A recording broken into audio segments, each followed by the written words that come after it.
What is up? I'm your host, Gabby, and welcome to the Shit My Roommate Says podcast. Come vibe with my guests and I as we share our stories and open up about the taboo topics that roam around in most people's minds.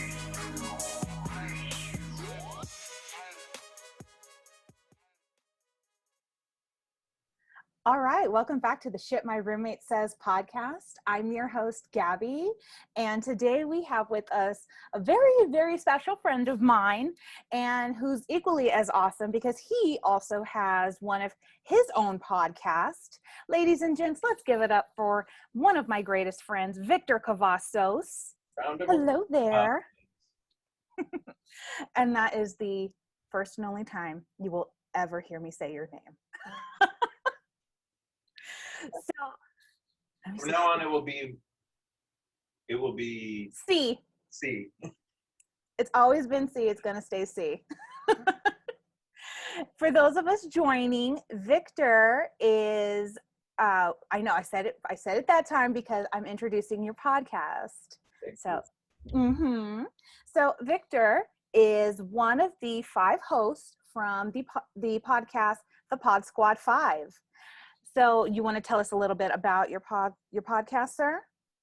Yes, we started a podcast. Well, my friends and I got together because we were trying to make short films and stuff and little skits, but COVID kind of put an end to that. So we said, well, what else can we do? We would get together and talk and stuff, and we all have something in common. We all like entertainment. So we said, one of our members, Belinda, said, why don't we do a podcast?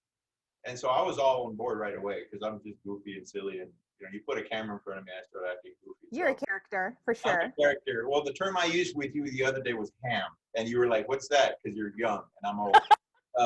Ham is somebody who shows off a lot, and I guess that's me. So yeah, we decided to do a podcast. We started doing it for around Thanksgiving. We do it every other Saturday and put it out there for y'all to watch. And hopefully you'll sign in and follow us. But we talk about entertainment. Movies, music, art. I think my favorite episode so far that really had me intrigued with y'all was the one about the female singers. I really liked that. Yeah. It really gave me a whole kind of different look from one of the, I don't recall his name. He had Bernie Sanders right there on the corner. He just had the mittens. They put me in mittens and put me on the camera. But he gave such great emphasis and kind of a different story to Selena than I personally knew. Selena, of course, passed right when I was I want to say 5, maybe 4, anywhere between 4 to 6, I want to say. So I didn't know too much unless one, it was in the movie or things I've learned throughout time. And then of course now watching the Netflix series, but what he said, it was really nice to kind of hear a different take on it. I like hearing different points of view, hence why I started a podcast.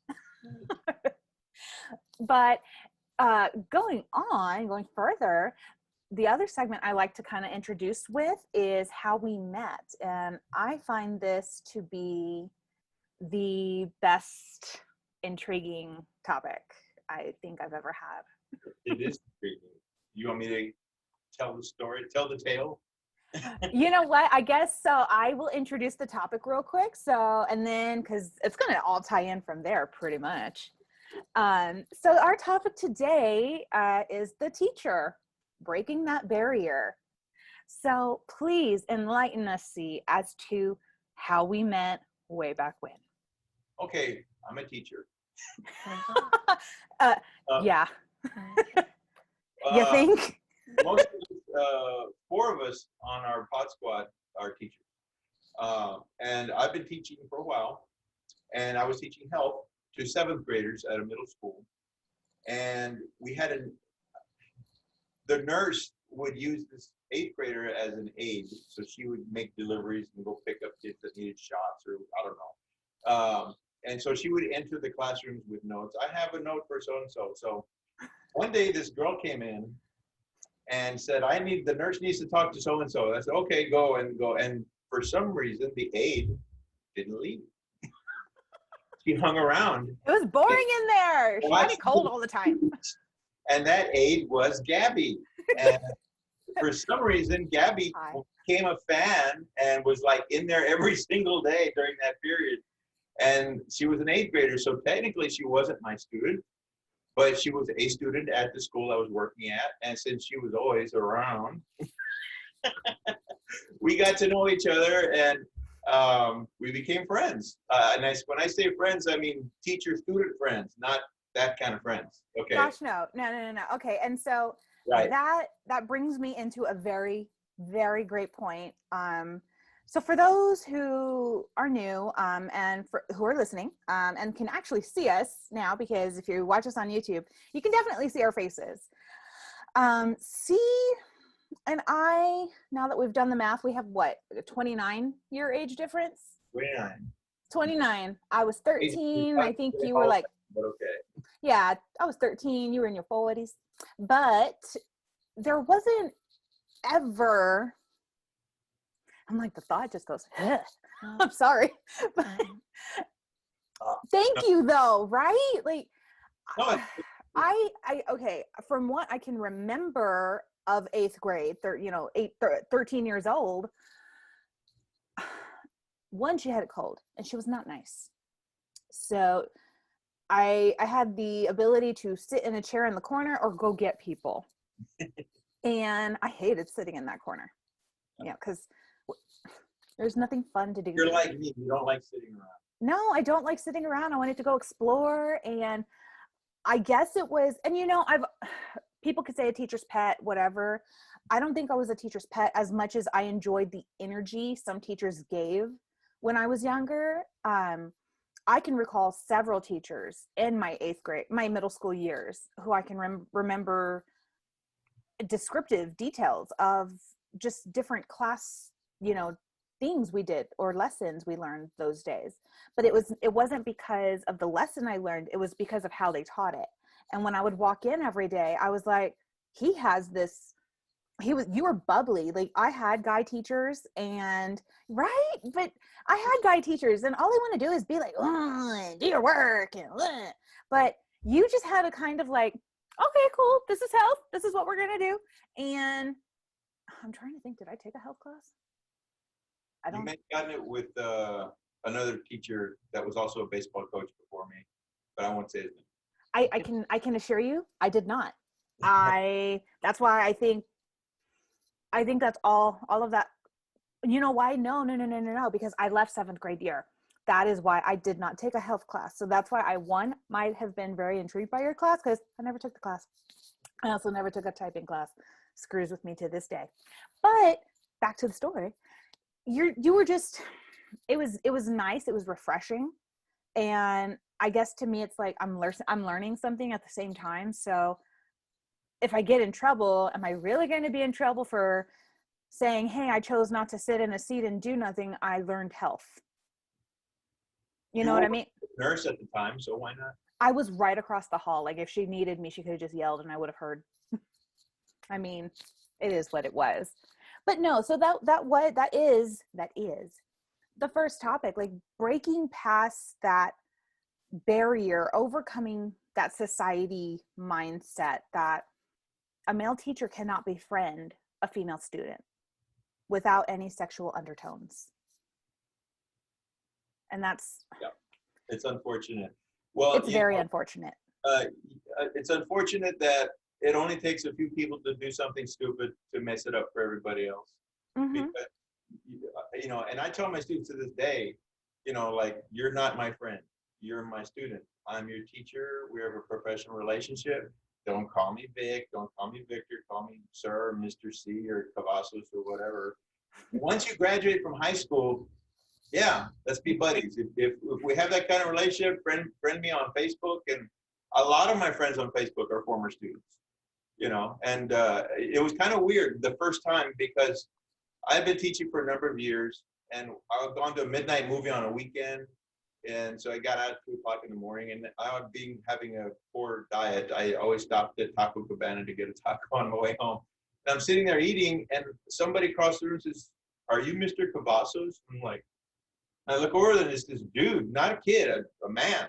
Like, yeah, you used to be my teacher. Like, wow. He's like 30 years old. You know, he must be much older now. I like, wow, people actually know me and recognize me and stuff. So, But you know what? I think that's a little significant personally because, again, like you said, he is probably a 30-year-old man at the time, and you made an impact on him that he chose to go up to you, could have left you alone, could have just not made any muss or fuss, but he chose to go up to you and say, like, acknowledge you, I guess, like, you taught me when I was younger. And to me, that kind of, I take that way of like, look where I'm at, like, look, like, I'm doing really well for myself, I'm excited, thank you. I take it that way personally. well, any little piece that I can do to help them, that's my job, and that's why I'm a teacher. Yeah. I don't do it for the money. I love my students, and my students are the most important thing. And I tell people to this day that the best part of my job is my students. But students are students and friends are friends. And so you and I, we clicked, we had good chemistry, and I said, hey, she's a pretty cool kid, and you were there every day. So we talked every day. And I don't know, as we got to know each other, we started talking about our families. And I found out, you know what I'm going to say, that your mom and I ended up being classmates in high school. I didn't know that. Yeah, I thought that was backwards. Equally weird and cool. Yeah. The kid part of me is like, oh, gross. But no. We didn't know each other in high school. We ran with different groups of people, but through you, I found out that she was a classmate. And of course, I've met your mom. Yeah. You've met pretty much my entire family at my housewarming party way back when. I have, and that's really neat that I can say that I met you back when you were 13 years old, and I've known you for more than half your life. And then we spent some years where we weren't talking to each other because you went off and had a family and made babies, and I went off and did what I had to do. We've always had life, things. I made babies too, by the way. Yeah, you made babies too, and we've always had that though. So, I didn't just. And it is, I want to say that there is that like level of importance with it. It's like, yes, I met you when I was 13, but to those who, aren't familiar with our friendship, I really didn't talk to you all of high school because of course you are a teacher. And I mean, I might've seen you at like a football game here and there, or, I'm trying to think, but most of the time it was football games. You would drop by campus for one reason or another. Yeah, I would drop by, just go visit. I'm one of those. I don't know. I like the memory of it in a way. And then of course, when I was a senior and it was like graduation week and we weren't there, I had thought about you and I was like, I wonder how he's doing. And so I went back to the school and you're teaching. And then I think I taught your class for you. That was fun. I was like, I'm 18 now, we can be friends. High five, made it. And then from there, but then college happened. We kept in touch here and there. And then lost touch for a little bit and then we might have lost touch, but I've always felt we never lost that like. Well, that's what I was about to say. When you contacted me recently about the podcast, we just fell right back into it. Yes. One person to just click again because we just have that chemistry. Thank you. And that was what was going to bring me that chemistry. How would you describe our chemistry? Like, I feel I talk too much, so take it away. No, it's your show. Fun, giving you open, practice. Just familiar, just because we just have known each other for so long. So I don't know if it's because I've always felt like I had a good, maybe I chalk it up to my parents really. They never allowed us to soak or bask in a immaturity. We were always, raised with kind of, hey, you know what you're doing. You need to behave. Well, if you weren't doing that, then you wouldn't have gotten hurt. Like, it was kind of well, we told you chose to still do it. So that's why you're hurt, so they never really allowed a level of immaturity in a way. And if we did, we got you know, reprimanded properly for it or whatever. But um, we just, I've never felt like when I was 13, I did not feel like I was 13. So to me, it's like I feel like I've always connected with older people in a way, you know, like just the conversations you can have, you know, me having a conversation with a 13-year-old, he'd probably be trying to like kiss me or something, or ask me to a date to like the Mayan theater where we might get shot or something. That theater is so bad. I drove by that, and I'm not hoping people get shot. Please don't take that bad. But that place looked really bad. It went downhill, and it was already downhill to begin with. But I look at it and I was like, I wanted to go there on Friday nights. Well, you know, here, because I think we're going to get into this, is you talk when you were in middle school, and I guess in high school too, when you talk to your teachers and adults, you talk to them like an equal. And I think a lot of adults are threatened by that. And I wasn't. I respected that. I said, she knows what she's doing. And you know, I'm not saying I shared too much with you or anything like that. No. No, but I could tell. I said, she knows. She knows not how to be an adult, but she's going to be a pretty cool person, because you're not as immature as some of the other kids. And of course, I expect them to be immature because they're middle schoolers, but Yeah. you were on another level. And so I think that made it easier for us to, you know, to get along. I agree. I liked it though. And you Yeah. know, I feel like it shows within the friendship. It shows within the bond in a way. You know, like you've recently, yes, and you know, and you've recently met Chef, you know, via this way.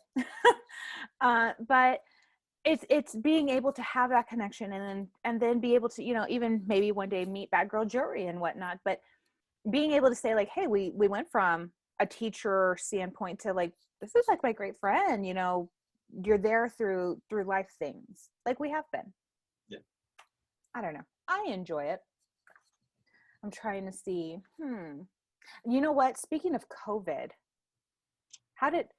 okay, I know how COVID affected me. I know that I didn't understand it much at first. What is your take on it? COVID? COVID. Well, you know, I actually wrote an essay and I put it on my Facebook page back at the beginning when all this pandemic stuff started happening, that when I was a kid growing up, I couldn't understand why my parents insisted on us living the way we lived, because my dad had a job, my mom was a homemaker, I had my two older brothers, and we were okay. You know, we had clothes in our bags, roof over our head, food in our bellies, and going to school, getting educated, and everything was good. But I couldn't understand why my family, my parents were such penny pinchers. Everything was like, no, we can't afford that, but we have money. Why can't? Or we would like heat the house with the stove instead of using, you know, the furnace. You know, like. We did that.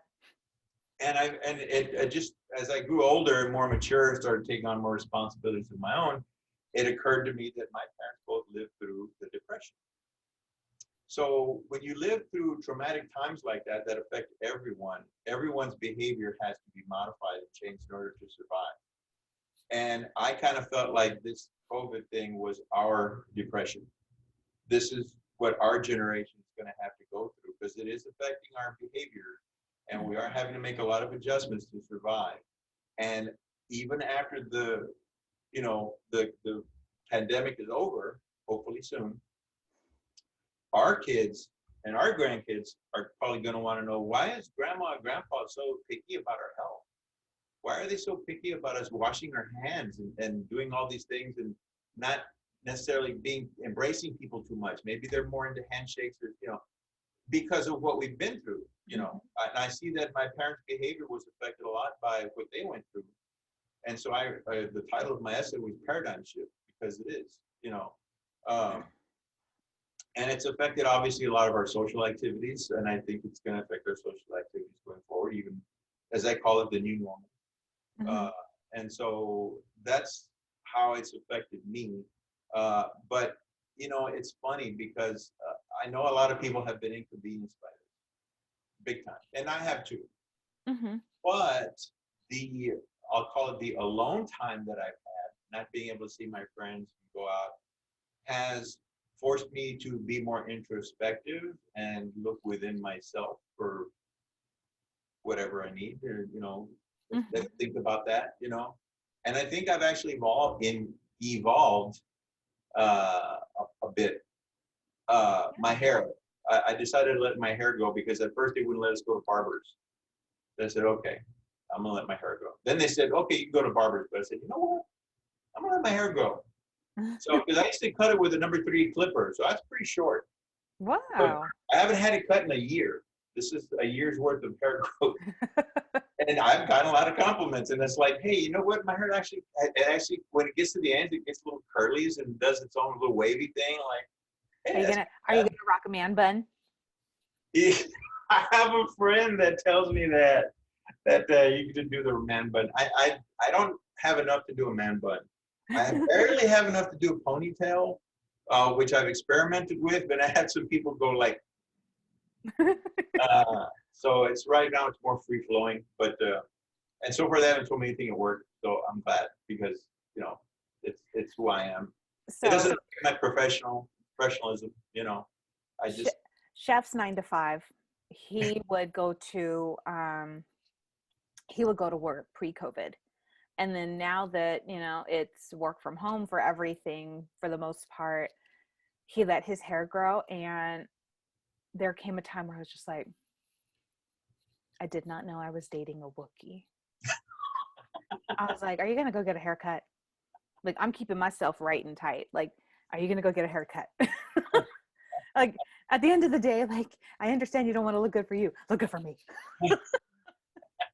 I'm like, I like the COVID era in a way because yes, there is the time now for self-reflection, and it taught me a lot that I would have not necessarily brought to light as easily as having all of the alone time to help me with it. But I never realized how much I suffered from anxiety and depression until I'm put in a environment where I have to be by myself. And then, you know, um, at the time, Chef and I were separated for a little bit. So it was just me and Bad Girl Jewelry by ourselves. On top of that, on top of having my own household to you know, monitor and be responsible for. So it was a lot at first. And the thing that COVID didn't help with me is that I am a big extrovert. So I love, being outside, not necessarily having to be inside somewhere with a big, large group setting, but I loved being outside, whether it's taking her to the park or maybe in a setting where there's some people, but not a lot, and it really dampened all of that. I love live music, and that is one of mine and Chef's things. Yes, all day, every day. And they canceled everything. I had I was about to go to a concert that not concert, but like a live music event. Um that was happening like right when COVID started. It was called like Electric Feels or something like that. And it was just gonna be like, a bunch of just vibing music. And I was so for it. And then it's like COVID. I'm like, all right, cool. And then I was gonna do a fishing tournament on my 29th birthday. COVID canceled. Then family's like, hey, let's have a little birthday party for you. Not big or anything. It was definitely COVID standard. There was not anybody there. So it really kind of just was like, I I love seeing people. I love doing just little things, and we couldn't do anything. And COVID for me helped to just open all of that up. It helped to realize, hey, I need to heal. I need to get better about different things. Now, almost a year into it, I can say we're better. I'm more okay and adapted. But no, COVID was horrible at first. Yeah, it's there's a big negative for me is that my daughter has autism and she's deathly afraid of needles. And being a teacher, knowing that I was going to be exposed to potentially getting COVID on a daily basis, Mhm. Our students came back on October the 5th, and I sent my daughter to live with her mom because her mom lives near Canyon Lake and she works from home. And I figured my daughter would be safer there. And so she went over there and missed her a lot because that's my That's boo. your girl. And she is big time fulfilled.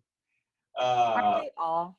yes, yes. Well, especially if it's a girl, I kind of, how some guys say, I want to have a boy, and I kind of before she was born wanted to have a boy, but once she found out she was a girl, I just fell in love, and I can hug her and kiss her and just I squeeze her. feel I And I feel love that's a very Hispanic thing. I don't not necessarily even Hispanic thing. I feel like that's just a very normal thing that people want that boy first. I too wanted a boy first, and then I have a girl, but I feel girls give you those life lessons that make you soft.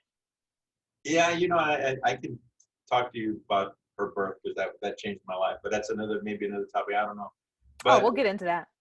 I've seen her between October 5th and last weekend. I saw her.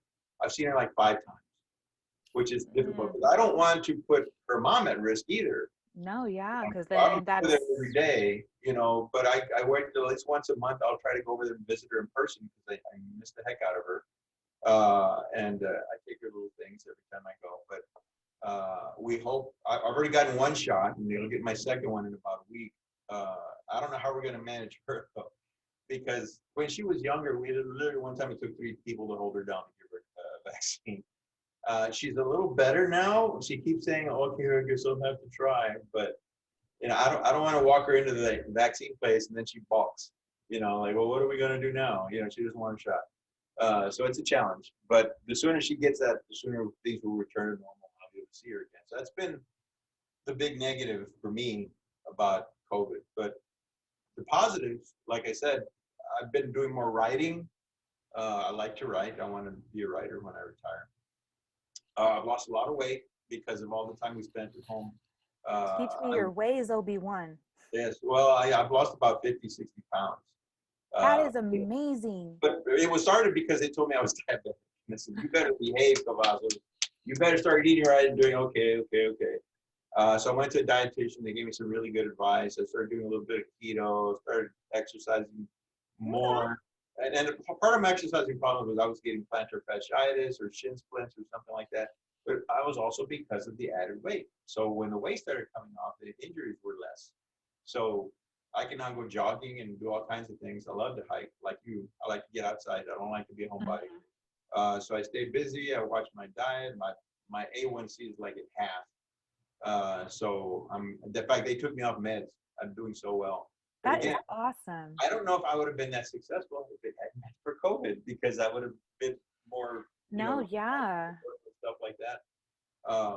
So there have been some benefits for me as a result. I know I made the most of it, I guess you could say, because Has Caroline felt it though? Like um, since she's gone over there, has yeah, because her mom manages her house differently than I do, so she had to adjust to that. And autistic people are very set in their ways. Uh, Mhm. when she was in elementary school, she'd have a conniption if there was no pledge. If they forgot to do the pledge, she'd freak out. Think of Dustin Hoffman in Rain Man. When he couldn't see Wapner, sometimes she would be like that. Gotcha. So you see what we call a meltdown for little things like that. So she had to kind of adjust when she went to her mom's house, but she's adjusting well now. She's doing much better. And of course, I still go visit her, and I'm a part of her life still, of course. So, and her mom and I work it out pretty well. And She lived with you for how long before she went to well, co-parent? we've been divorced for 20 years, Mhm. and she was 3 years old at the time.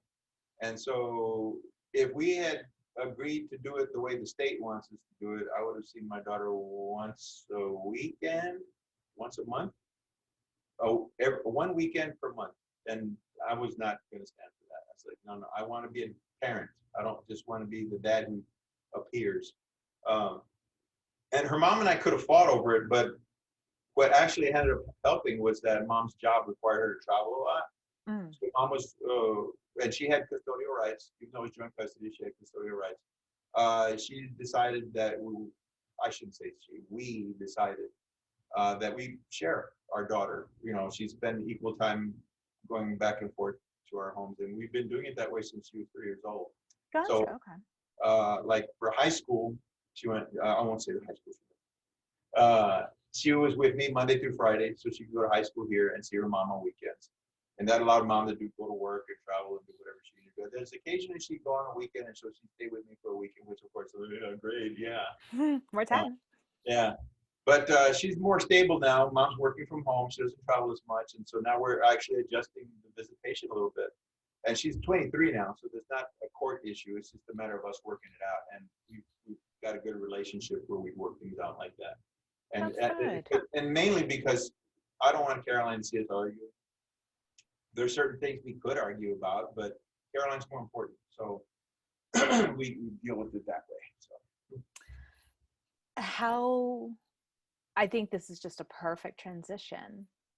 How was it that first day that you became a parent? How was it when you saw Miss Carolyn enter Oh my God. the world here? How did it change for you? I've often been reduced to tears when I describe this day, because it is the day that, I know there's a biblical term of transfiguration. Mm-hmm.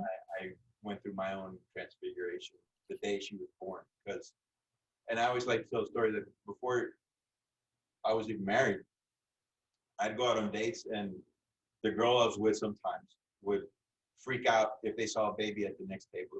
Oh, look, the baby! Oh my God, it's so beautiful! And I'm like, it's just a little person. What's the big deal? You know. And then I didn't get it. You know, I was like, you're embarrassing. Stop. And so then I got married, and there was the day that my wife told me that, oh, we're gonna have a baby, and I was happy. I was very excited, but I wasn't like jumping up and down.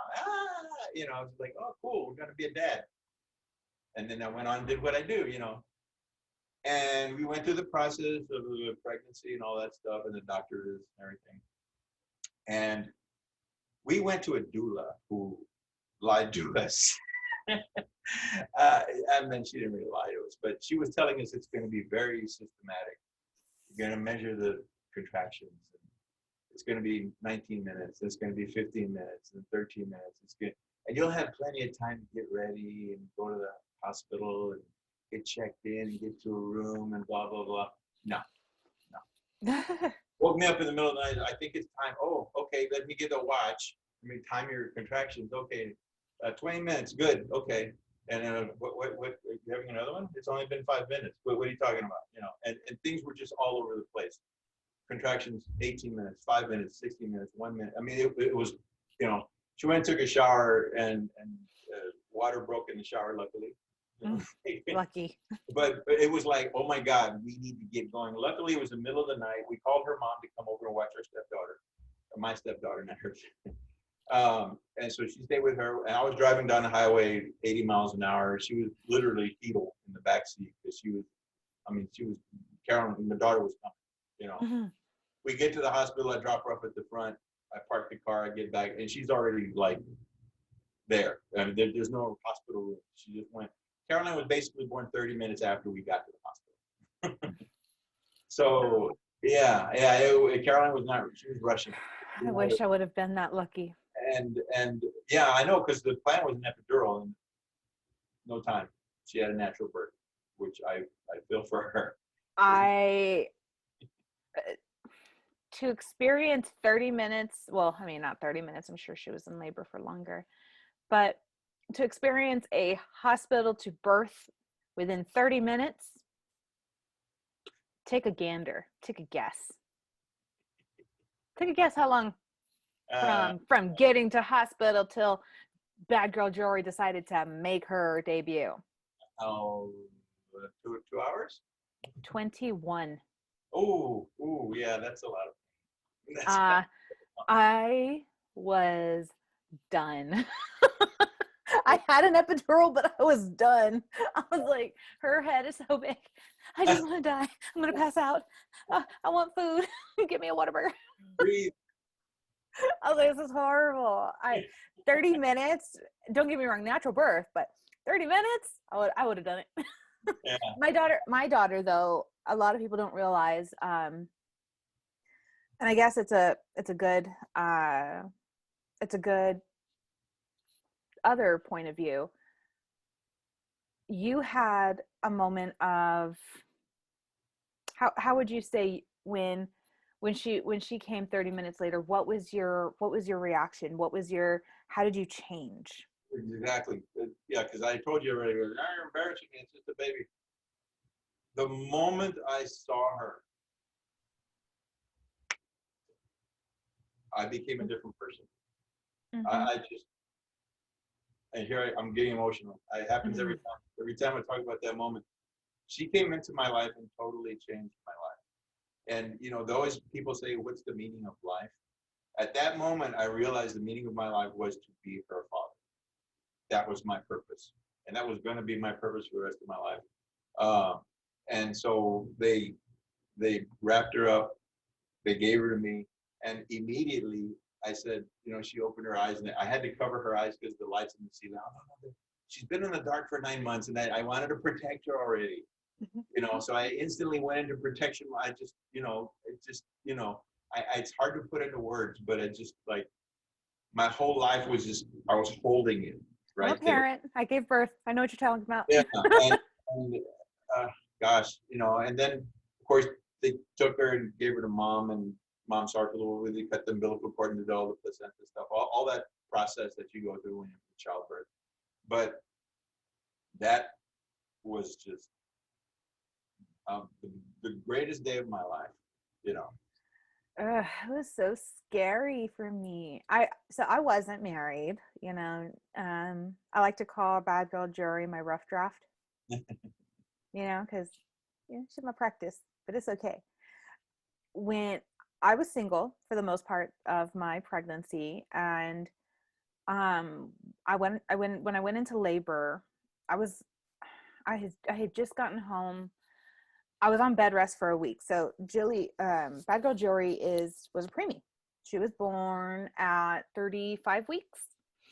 And at 34, I was actually sitting at my 9 to 5, well, then, and, had just had lunch with my sister. I felt pressure because couldn't figure out what was going on. And I'm like, I get up from my office and I'm like, there's blood. And I'm sure you can understand, emotions come over you, what is happening? Is it something I did? At that time, between me seeing what was happening on my chair to me getting to being checked out at triage at the hospital, they're like, oh, you're 3 centimeters dilated already. And I'm like, what? And they're like, well, you're in early active labor. And I was like, no. And I'm freak, mind you, I'm alone in there. They did not allow, and so my sister went with me. They did not allow her in there with me. I had to be by myself. And they're telling me these things, and all I'm thinking is, did I drink too much orange juice? Did I walk up too many stairs? What's going on? I did not, because they didn't tell me anything, and basically was just like, you're in active labor, here you go, you're 3 centimeters. I first child, my mindset was like, is she gonna come? Am I gonna dilate more? I had no idea. They admitted me, and then they're like, her lungs aren't developed enough. They gave me these steroid shots to kind of help her out. I was on bed rest. I was in the hospital for 3 days that time. And they're like, because she's not there yet, we have to watch it. So they put me on bed rest for a week. That Sunday that I was supposed to go back to work, that Monday I was supposed to go back to work, I broke out of my house. I was like, I cannot be in here for a week. My family would not even allow me to go down the stairs. They would take everything I needed up to me. And it took me about 10 minutes or so to go down just 20 steps of a staircase. But I took my time, and I wanted Olive Garden. I wanted to eat my weight full of food. And I did. I ate everything. And then I got home that night and boom, I started contractions again. And I had her that Monday that I was supposed to go back to work, and she was a preemie. And I just remember that within that 21 hours of labor, it was scary. It was painful. And I do remember I hated the feeling that I was alone. Like, I guess to me, it was because I was like, I did not know if I would be able to give her everything she needed. Like, I had all of, literally sitting in bed waiting to push out my child. I'm thinking, I can't do this. I'm not going to be able to give her everything she needs. And then you said you were getting emotional. Ooh, um, you know, and then it's time to push. Okay. And 5 minutes later, she's here, and they weren't going to allow me to. And I think this is where my biggest maternal instinct kicked in right before I was going to push. They weren't going to hand her to me. They were like, she's a preemie. We need to check for these things, yada, yada, yada. And I'm like, I've been scared shitless here for 9 months or 8 months or whatever. No, my kid's, she's coming on me at least for 60 seconds, and I think my sister caught my, like, no, and they're like, and my sister then became sister bear and was like, no, she's going to hold her for a little bit. And my sister had the honor of cutting Bad Girl Jory's umbilical cord. And I think that's why they're so close. But when she got placed on top of me, all of those feelings went out the door. It no longer made sense of any doubt, any worry, any care, really. I was like, I have you and you have me, and together we have everything. Yeah.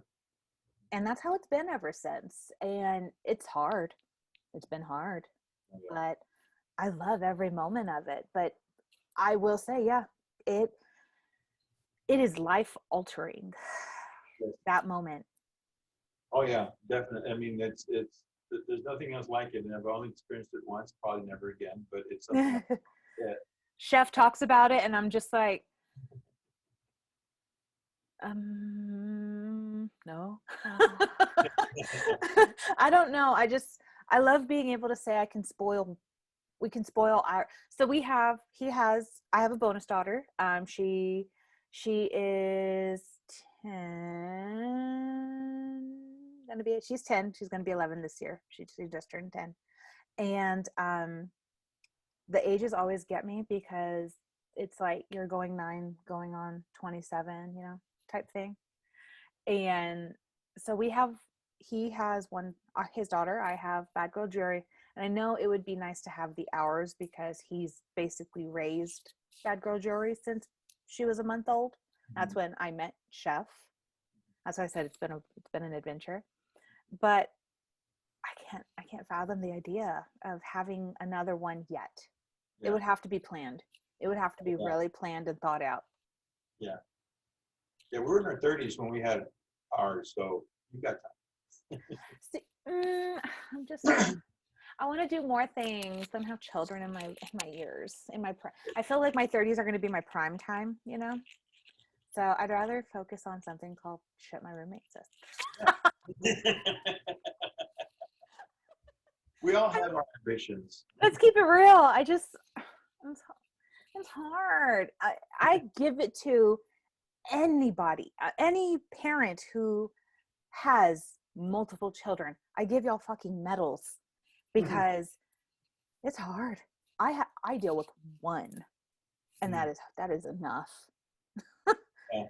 I can't imagine multiples. I know my family has had like one child after the other, and yeah, no. In my case, throwing autism, yeah, that's another thing you have to overcome. And I've done pretty good with that, because I remember when she was a toddler, she didn't want to use her words. She would just point to things which she wanted, and I had to teach her, use your words. You know, use your words. And I was like, this is a Pop-Tart. Say Yeah. Pop-Tart, you know. And now she's high functioning. She talks. She does math. You know, she can read. You know, not at grade level. Like she's 23 years old now, but she's come a long way. And you know, and that's saying something considering that we have done it remotely. You know, mom's over there and I'm over here, and I think that says a lot about our relationship, mom and I, because we put the emphasis on our daughter, and she's benefited from Within y'all's co-parenting, were there ever any issues? it. Of course, of What course. was, if I may ask, what were some of the bigger hurdles y'all had to overcome? Gosh, This would help me. I'm currently in it. well, obviously the distance, because she was here, and then she chose to move to the Austin area because her mother lived there, and her mother had health issues. Oh, So she okay. lived near her mom. So I would constantly, well, both of us would be going driving back and forth. We've been literally doing that for 20 years. Driving. Luckily, she didn't move further than us. She did move to Cedar Park for a few years. So that was quite a trip. And there were days where I was working on a Friday, and I'd get off of work Friday and drive up straight from work, and I'd get home like at 9 o'clock at night with my daughter and have her for the weekend. And then Sunday she would come and pick her up and take her back. But but we managed to work it out. Yeah. But logistically, stuff like that, yeah. And then I don't know, like even with child support, which I was paying, mom would reimburse me if I bought something for her. So I mean, I can't really say that there were any serious problems. Nothing I'd rather discuss. Yeah. But for the most part, True. we made it work. And Caroline's Y'all always had that line of open communication. yeah. That's the best part. Yeah, and she's over there, so Caroline was mostly getting her schooling here. So whenever we had to have a meeting with a teacher or something, I would invite mom. Sometimes she could make it, sometimes she couldn't, but that's okay. I was there. And when Caroline was going to school over there, she was in choir. So whenever they had a performance, I'd drive up, and I only think I missed one of her shows, and that was because they did it right after school, and that was while I was still in school. Mm-hmm. That was the only time I ever missed one of her shows. But every show she did, I went up there for every single one of them, and videotaped most of them. So, what are some of y'all's favorite things to do, you and Caroline together? Like, what would you say are your best dad and daughter moments? Oh, she likes, well, remember, she's autistic, so she could stay in her room all day long. She could do that. But I have family who is autistic, and I see that too with her. Left alone, but I need to socialize her. So I feel that's also any girl just loves her personal time. Yeah. Well, she's like 24/7. She comes down to eat, and then she goes right back, So I always try to make plans for us to do stuff out. So we go horseback riding. Oh, that is awesome. We go for walks. She likes to go to the bookstore, toy store. So I like taking stuff, and I give her an allowance. So I want her to learn how to spend money. Yep. So she's learning how to make change and all that, make those interactions. So, I have to, today we're going somewhere. And so be ready, because we're going somewhere. I have to, I understand, with the special needs part and transitioning over to the toddler part, it is almost, it's not the same, but I have to do the same things with Jill now, and that's what I'm having to teach her is that we're going to do this. Mm-hmm. We have trying to give her that timeline, trying to give her the social cue. I feel like it would help her social cues. Anything that's going to change her routine, I kind of try to, well, especially when she was much younger, because I said they're set in their ways. So if you're going to change something, you need to tell them tomorrow things are going to be different. And that was the word, it's going to be different. It's not going to be the same. We're going to go do something else instead of this. And so she could mentally prepare for it. Because if you do it just at spur of the moment, it's like if she has an anxiety attack, oh my God, things are different, and she freaks out. So you kind of have to prepare. That we actually had to have bad girl jury tested for possible signs and cases of autism. There, she tested out of it. She didn't, there weren't any contributing factors. But I feel like because they did the tests through, of course, a Zoom interview, and they weren't able to see her too much sometimes. How would I say it? I mentored way back when. I mentored the PPCD program. So I was around children with learning disabilities. So I got to see it, of course, at the age my daughter is now. And there were things I see now, and I'm like, this is different. And I had her checked out because I wanted to just be on the safe side. Not that I ever thought it was a bad thing or anything, but I want to make sure I'm giving her the best care and attention. If something's not right, I want to figure it out for you. I want to make it better for you. And I see her now. There are moments she had to do speech therapy as well as behavior therapy. And to kind of help her with that transitioning from, we're going to do this now, we're going to do this tomorrow. She still has moments where she has little outbursts here and there.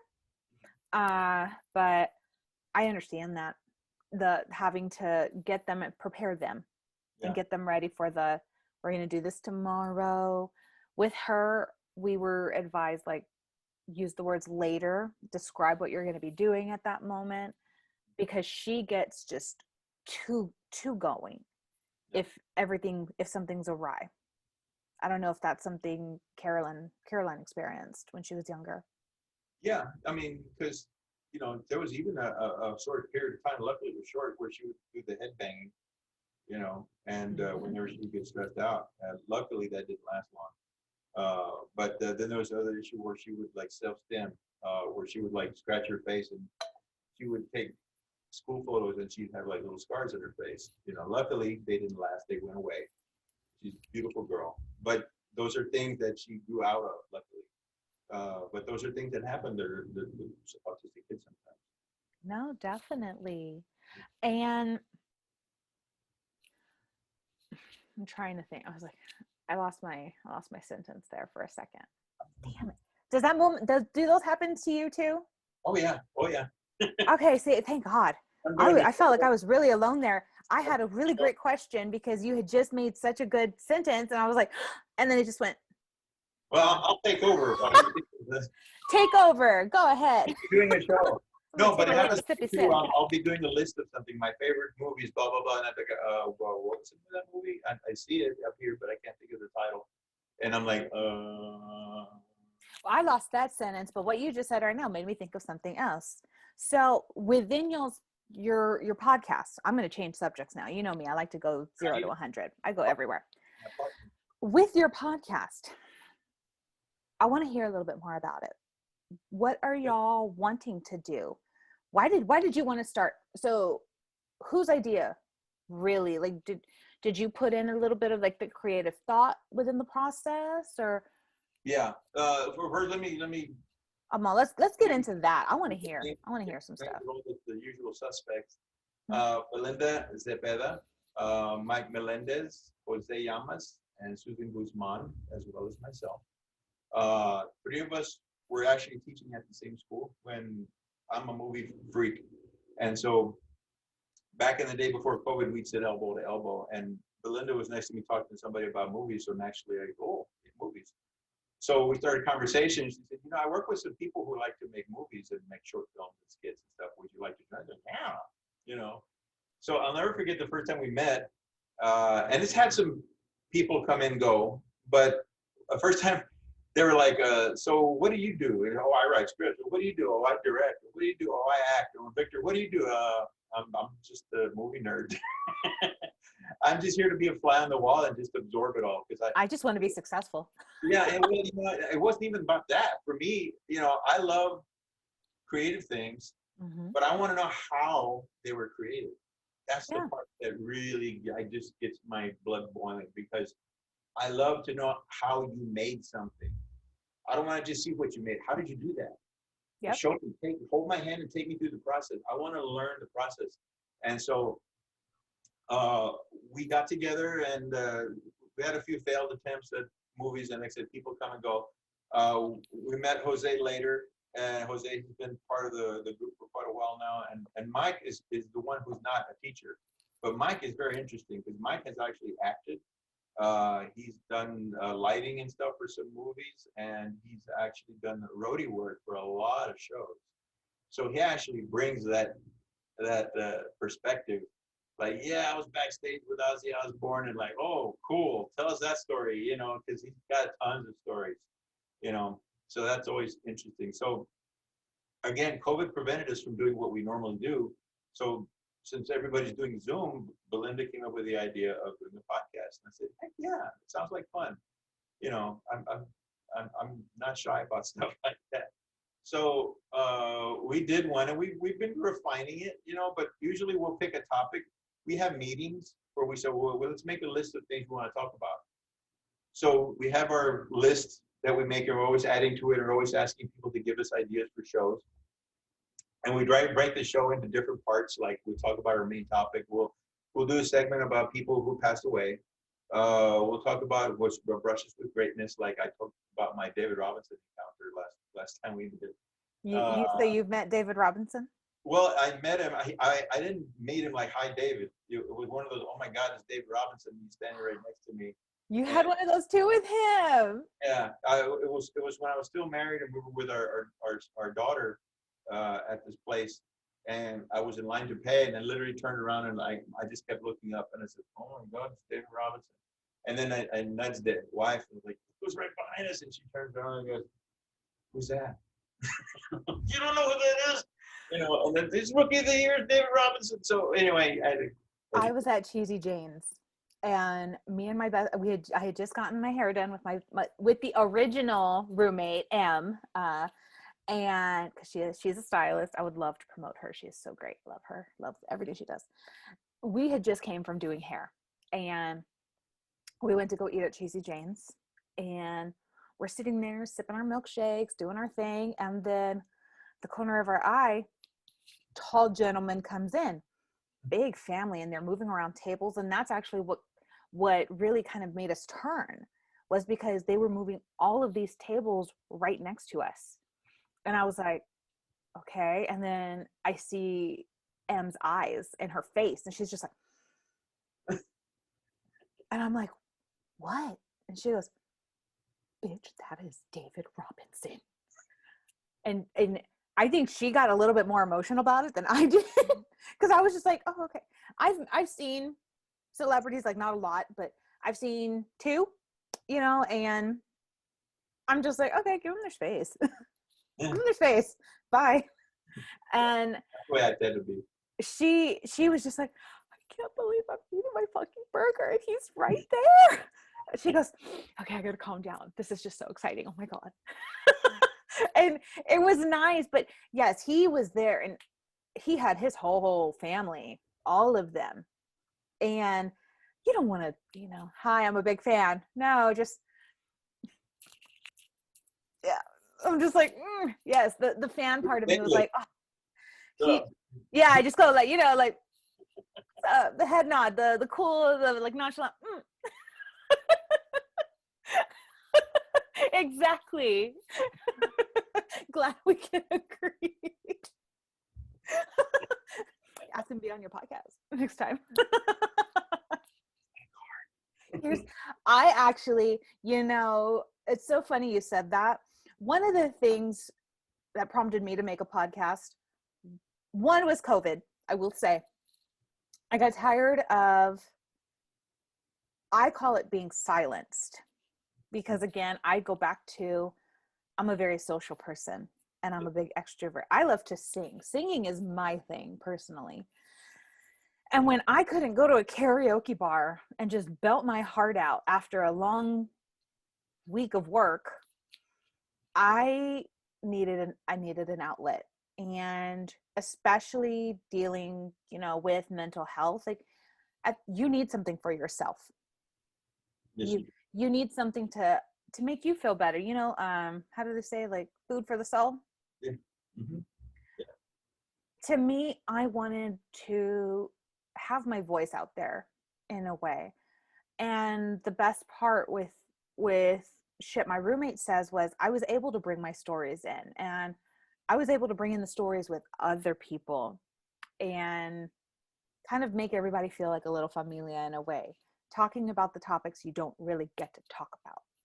Yeah. And when you mention the business card right now, I laugh at that because I actually just made business cards so I can start like passing out everywhere or just leaving places, because I want so many people to come on and discuss the different topics and just have different stories and shared suggestions.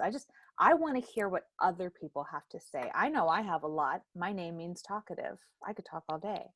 But That's true. I thought of that. Yeah. I'm like, I know that for sure. Teachers told me that growing up. They're like, "Oh, Gabby, you know your name means talkative. It's fitting." And I was like, "Right." That's true. What do you hope to accomplish with your Well, podcast? it's something we started doing just for fun, but we're about to go over 200 subscribers, and we're growing. And I've already got some people in mind because we don't do interviews. You do. Yeah, We don't do that yet because there's 5 of us, so we have enough to talk y'all about. have enough. Yeah, although we did have was his wife on, because I told you she does Hmm. the what did I The call it? sugar skulls. Catrinas. Yes, I say sugar skulls. She does the makeup, and she's very talented and she's very good at it. So she kind of came on with him and talked to us about how she does that. So I guess technically that would be our first interview, because we did ask her, how do you do that? And tell us a little bit about what you do. But I've got some people in mind that I'd like to have on, but I think we're waiting until, we don't want to have people on and then nobody's there. So as Yeah, we build an audience, I think we want to have more people on that we can interview and talk to, because I know a lot of creative people. I've told you definitely. about 2 of them. Um, I can't and wait for one of them. from artists to guitar players to all kinds of backgrounds. And with I the think you background need. I think you need the king on. that we could, it's a possibility. That may be, but you've got my you've got my gears turning. Uh, but and I'm a creative person, so I'm always trying to add something to it, and everybody does that. Um, and so we have good chemistry, and so if we can maybe bring some guests on, possibly even some sponsorships, maybe. I would Uh, love that. That's like a goal. because right now it's not about making money; it's just about having fun. Uh, Yes.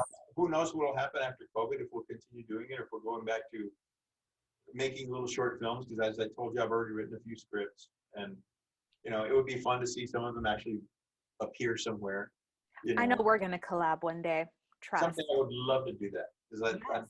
I just want to write, and it bugs me when students don't like to write. It's like, oh my God, it's the most freeing thing you can do. Just throw your words out there. It doesn't matter, how you spell it. Just express yourself. You know, And you know what's funny that I feel was my turning point on knowing that I was a good writer? Winning the nationwide contest. Do you ooh, remember that? no, tell me. Maybe I So, forgot.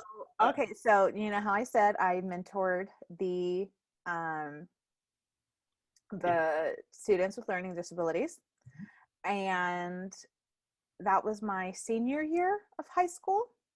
So like right before I went into your classroom and taught for you. Uh we there was this contest going on. I got into the class with my friend at the time, and she had fun with it. She was in, I think, like first or second graders, maybe pre-K. And I I got into the class with her, and the first couple of weeks of school they kind of try and figure out where you're going, where to place you. Well, I visited the older classrooms, I visited the youngers, and then they took us to the PPCD classroom. And I fell in love. I fell in love with those babies. Ugh, I, I I love all of those kids. I can still remember their faces and everything to this day. And I just remember I was trying to ask my teacher at the time. I go, hey, where am I going to get put? You know, like everybody else has got their classrooms. Like, where am I going? And he goes, that's where I wanted to talk to you. And I go, okay. And he goes, I'm going to place you in the PPCD room. And at first I was a little, how would I say? I wasn't like, no, but I was like, are you sure? Like, huh? Reluctant? I guess reluctant. I guess, yes, reluctant would be a good one, because I was worried, you know, like what if I do bad in there? You know, like these kids require more. And he just said, he's like, that's why I'm putting you in there. He's like, you're going to give them the attention that most people don't. He goes, and at the end of the year, he goes, I think they're going to make an impact on you as much as you would on them. And I was like, all right, well, when you say it like that. Yeah. So that was my classroom. And throughout the time, as the year went on, there was a contest, because it was our program in the US. It was their 10 or 15 year, but it was Brazil's 25 year or something like that. I think it was our 25 year, or vice versa. But they held a contest for the US. There was a first, second, and a third prize. And I'm starting to remember that now. uh-huh. And Yeah. there was a first, second, and a third prize. And within them, you had to write because the class, the my gosh, the program was at the middle school you were at too. And the our teacher gave us the paper and was like, hey, y'all have the chance to win this as much as everybody else does. You have to write any of these excerpts, and go from there. You can submit your story within the next week or two, yada yada yada. I knew I liked to write. I knew I liked to do a lot of writing. I was in theater at the time. I would write poems. I would write little short stories in my books on the side when I wasn't paying attention in class. And I just did not want to write this article. I did not want to write this thing. I didn't want to do it. And I just remember he pestered me. He was like, give me this. He goes, it's not graded, but I will make it gradable for you if you don't give it to me. And I was like, you can't do that. And he's like, watch me. And I was like, he was being testy.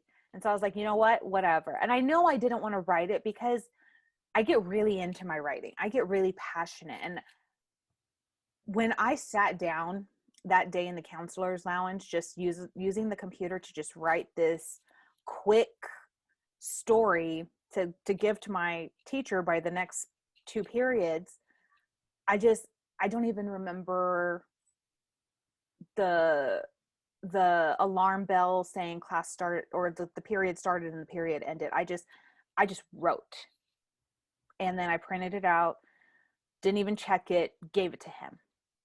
And maybe it was like weeks had passed, then months had passed, and then we went to this event, and it was like, hey sir, I had been asking him in the time, I was like, hey, did we ever hear back about that contest, or whatever happened about it? Not that I cared, I just wanted to know what happened because he made such a big deal about it. We get to this thing at, I think it was Our Lady of the Lake. Out of nowhere, we're doing these events, we're doing these little training programs that program offered. At the end of it, we're all eating lunch, and I see kind of like a lot of big high wigs kind of coming in. And I'm like, okay. And then my best friend started acting just super suspicious. And I'm like, okay. Well, the people start talking, and they're like, we received the results from la la la la, and they went on and on, and they announced third place. Third place was, I don't recall who. Second place was somebody within our program. She was a freshman, I think, at the time, but she received second place within the US. And then I saw that they were making a big deal about first place. They were holding off on saying who the grand prize winner was. And then I see my mom and my sister walk in, and I'm like, holy shit. Holy shit. And I'm like, I'm not saying this out loud. It's all registering in my head. It's all processing, 100 times a minute. Like, and then my teacher, super güerito, super light skin, is the color of a fucking airhead balloon. Like, I'm looking at him like, what is it? You better tell me now. And then I guess in the midst of thinking about it all, they were talking and they're like, grand prize winner, Gabriella, la la la. And I'm like, oh my God. Oh my God. And yeah, I went to Brazil. I won a nationwide essay contest. I had no clue. Yeah. Didn't mean to go off on a tangent, but yes. So that's yes. And that is the moment I realized I know how to write, and I guess I know how to write well. And since then, I've always kind of just made my little little happy moment, because when I do write, I feel that passion. I feel that same. So I understand what you mean when you're like, I love to write, I love to do this. And I'm like, I get that same passion when I spoke about those kids. Like, to me, it was never about winning that contest. It was speaking about the kids. It was speaking about how they made me feel at that time. And to know that the love and heart took me somewhere, that also told me, hey, you have a niche. Like, pay attention to your niche. And that's what I've done even into my adult life, 11 years later, 12 years later almost. Writing is my thing. Creativity, putting voices out there, letting things be known. That is what I also feel is why I started my podcast. I wanted to put good boards out there and good fortune. Yeah, that's awesome. And I'll leap at any opportunity to express myself. I'm going to do it just because I'll have to have a motivation for it. But like, quick story, when I was in high school, one of our English teachers was known for reading the newspaper and telling us, y'all write a 2-page essay on something. Okay. He'd give us a topic. He'd put it on a chalkboard, read the newspaper. At the end of the period, everybody turns in the top of their paper. And so I would sit there for like 30, 40 minutes writing nothing. I would just organize it all in my head. I said, what am I going to write about? How am I going to write that? Then like the last 15 minutes, I go out and turn and I get good grades. Yeah. Because I just had a way of organizing things. Obviously, my process is a little different now. But like, if I see something that I want to write about, because I've written lyrics and poems and essays and short stories and scripts and stuff. And, it's all about a topic. And then I kind of vomit up everything I can think of regarding that topic. And it doesn't have any structure to it, just ideas. And then once I feel like I've squeezed every ounce out of that sponge, my brain, then I'll start organizing things. And if it's a poem, I'll obviously try to create some structure, some rhyme, or some pentameter or whatever. It depends on what I'm doing. Yeah. And so then I'll organize it and I'll do it over and over again, redraft, edit it until okay, that's good. And then it'll be in my computer for so I'm not a published author yet, but that's my goal. My uncle is a published author, and I see the passion that he has, with his writing.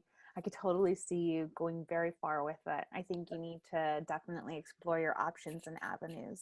And I know people, like, even have some nephews on my ex-wife's side of the family that have got books on Amazon. That is so cool. I need to do that. If I like writing so much, how come I don't have something on Amazon? I need to do that. So, it's coming. There's more in store. I always have ideas. I'm constantly coming up with ideas for stories and books and stuff. So it'll happen. And with that, that just means that you'll get to come on here more. And I've already told you time and time again, if and when I get picked up and, I'm fortunate to say that this becomes my biggest thing and, we made it to the real world. I'm just going to scoop you up too. And then you can just be my producer. You can do all the back. And then we can then, make a separate company for screenwriting and stuff. Yeah. Cool. Planning, girly. There you Yes, I'm turning goals into facts. Yes. And with that, I don't think there is any other way to end such a great positive outlook on a really cool different dynamic of a friendship that is you and I. And I do hope to have you back on. For those viewers who are interested in wanting to become a guest on Shit My Roommate Says podcast or share any topics, stories, suggestions, feel free to reach out to me. I can be reached at Gabby, Gabby, at shitmyroommatesays.com. We are also streaming live on YouTube, Spotify, iTunes, Audible, Amazon Music, the list goes on. Everything can be found, links, merch, videos, episodes, even contact forms at my website, www.shitmyroommatesays.com. If y'all are interested in catching another refreshing podcast, please definitely check out the Pod Squad. They are super awesome, and I cannot wait to see more content that they come up with. They are also on Facebook, YouTube. Feel free to help me out here, see. YouTube channel, the Pod Squad Sessions, because there's other Pod Squads. So we're the Pod Squad Sessions. Mm-hmm. Facebook at Pod Squad 5, Twitter at the Pod Squad 5, Instagram at the Pod Squad 5, and email thepodsquad5@gmail.com. Well, I cannot wait to work with you again, and who knows, maybe both podcasts one day can do a merging episode, crosswave, however they call it. I would love to see more of y'all stuff, and I hope to again have you back on. Anything you want to leave the viewers with today? Maybe I'll do some more imitations of Bernie Sanders. I think you need to do it. Yes, hunting. I can do voices too, just not as good. All right. Cool. Well, you have a wonderful day, C. Happy Super Bowl. I hope your team wins and eat tons of great food. Bye. Bye. Hey, if you enjoyed today's topic and guest, just stay tuned and subscribe.